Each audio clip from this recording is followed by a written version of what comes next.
Hey guys, welcome to the very first episode of Behind the Brand. My name is Jaffetti. And my name is Jospin.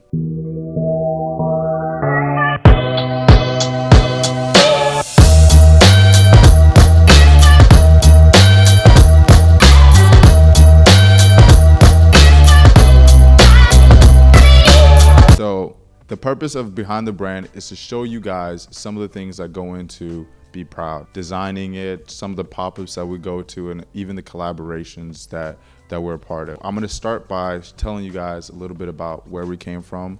As some of you guys know, we are Tanzanian refugees. I moved here when I was 5 and he was 7. And when we first came to America, huge culture shock. Like, we understood no English at all. And like, we barely knew like much about American culture. When we first saw fireworks, heard them, because we didn't see them, we heard them. And that's it's key to the story. Yeah. And I remember just fireworks going off and we thought it was gunfire. And so we were hiding under tables and all that kind of stuff. Like, that is what we came into America. And then also the first time we saw snow, we thought it was raining rice. Like, we put our tongues out like this, trying to catch it.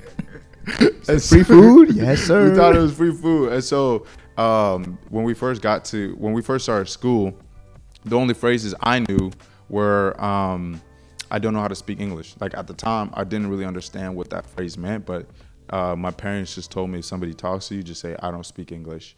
And so pretty early on, that's all I was doing. I remember my first phrase when I first came here was, thank you. Like, I literally remember, like, I didn't really know what he meant. I remember just going in the cafeteria if I wanted some food. Like, the lunch lady was like, what do you want? I'm like, thank you. And I'm like, somebody's running out. It's like, oh, hold the door for me. I'm like, thank you. I'm trying to use the bathroom. I'm like, thank you. Like, that's all I remember. That's all I could really say. And that was the first phrase that I remember just like able to like actually pronounce. So that's kind of what I ran through with like the first 6 months of being in school. And it went even beyond that. Like, school was just really difficult for us overall, especially because we were bullied just for our accent, some of the clothes we wore, and even the food, especially the food. I personally never brought any African food to school just because the one time I did, I was just absolutely clowned. Everybody was like, you like going like this, saying like, oh, it's disgusting, how can you eat that? Pretty early on, I just started to resent my culture.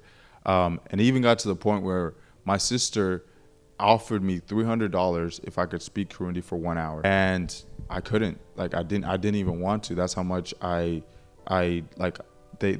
hate for my culture was ingrained into me.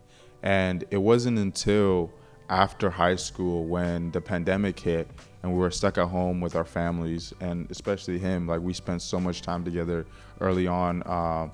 In the pandemic, that like the food, the music, it was all around us, and I fell in love with it again. And like, I started to speak my language a little more, and so that is what sparked us to start Bproud, because like, we both felt that same need to like really love ourselves and our culture. Literally, like, I remember for me, like in high school, like I remember I was just always walking around with the hoodie, putting my head down, and this all kind of started from like middle school. Like, I was put down a lot for my race and where I came from, to the point like I literally was just trying to be African American. I was just trying to be black, and I didn't know what really meant. I didn't realize like how important me being African makes, like how unique that makes me. And so when we came to that realization, like, that's what sparked us to kind of start be proud. For us, like, we had to take pride in our culture. But for you, whoever's listening, it might mean something else. Like, it might mean taking pride in your sexuality, your gender, your race, your ethnicity, or even just the small things, just being proud to be here, being proud to be a mother. That's essentially what Bproud is all about. This is, to us, it's bigger than just a clothing brand. Mm-hmm. This is a movement that we want to start. And to add on to that, we believe that being proud of yourself is the first step of self-love. You cannot love yourself if you're not proud of you, like the skin that you wear, or the person that you are. And so that's why this message is so important to us, because we truly believe like being proud of yourself is the first step to loving yourself. That's why this message means so much to us. Yeah, we just always want you to remember to always live by, be different, be you, be proud.